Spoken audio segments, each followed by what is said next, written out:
Good morning. Are you ready to find out what happened to Stuart today? Chapter 5 is called Rescued. If you'll remember yesterday, he got stuck and he was showing off a little bit for the cat and he got stuck in the blind. And so the Snowball took his cane and his hat and he put it by the mouse hole to make everyone think that he had gone down the mouse hole, but he wasn't there. So I wonder if they're going to find him today. Chapter 5 is called Rescued. George was in favor of ripping up the pantry floor. He ran and got his hammer, his screwdriver, and an ice pick. "I'll have this old floor up in double quick time," he said, inserting his screwdriver under the edge of the first board and giving a good vigorous pry. "We will not rip up this floor until we've had a good search," announced Mr. Little. "That's final, George. You can put that hammer away where you got it." "Oh, all right," said George. "I see nobody in this house cares anything about Stuart but me." Mrs. Little began to cry. "My poor dear little son," she said. "I just know he'll get wedged somewhere." "Just because you can't travel comfortably in a mouse hole doesn't mean that it isn't perfectly suitable place for Stuart," said Mr. Little. "Just don't get yourself all worked up." "Maybe we should lower some food to him," suggested George. "That's what the state police did when a man got stuck in a cave." George darted into the kitchen and came running back with a dish of applesauce. "We can pour some of this in, and it'll run down to where he is." George spooned a little bit of the applesauce out and started to poke it down into the hole. "Stop that!" bellowed Mr. Little. "George, would you kindly let me handle the situation? Please put the applesauce away immediately." Mr. Little glared fiercely at George. "I was just trying to help my own brother," said George, shaking his head as he carried the sauce back to the kitchen. "Let's call to Stuart," suggested Mrs. Little. "It's quite possible that the mouse hole branches and twists about and that he's just lost his way."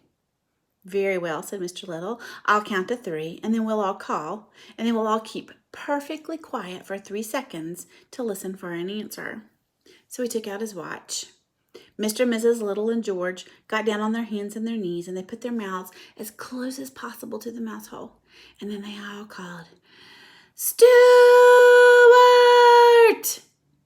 And then they all kept perfectly still for 3 seconds. Stuart, from his cramped position inside the roll-up shade, heard them yelling in the pantry, and he called back, "Here I am!" But he had such a weak voice, and he was so far up inside the shade that the other members of the family did not hear his answering cry. "Again," said Mr. Little. 1, 2, 3. "Stuart!" It was no use. No answer was heard. Mrs. Little went up to her bedroom. She lay down and sobbed. Mr. Little went to the telephone and called the Bureau of Missing Persons, but when the man asked for a description of Stuart and was told that he was only 2 inches high, the man hung up in disgust.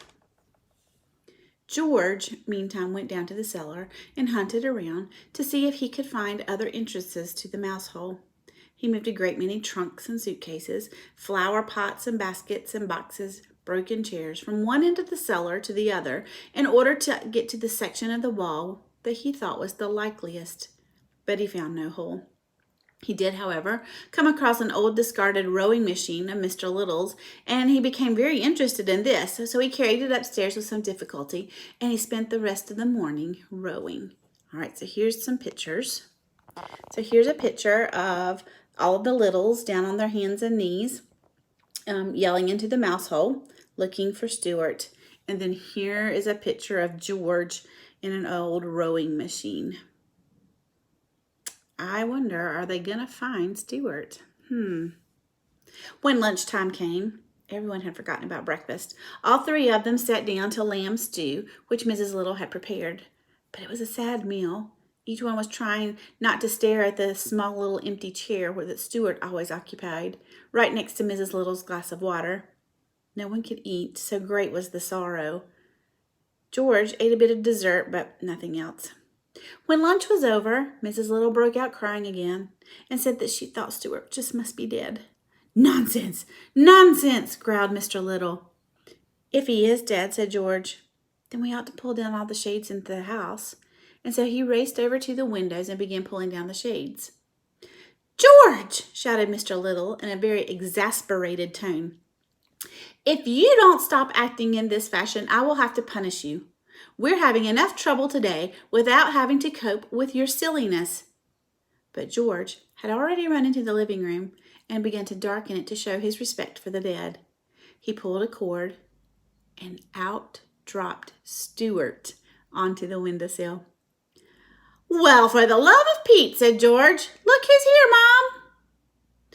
Oh, it's about time somebody pulled down that shade, remarked Stuart. That's all I can say. He was quite weak and hungry.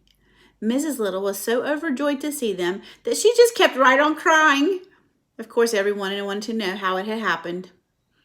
It was simply an accident that might happen to anyone, said Stuart. As for my hat and my cane being found at the entrance to the mouse hole, you can draw your own conclusions. Wonder if his family will figure out what really happened and why his hat and his cane were over by the mouse hole.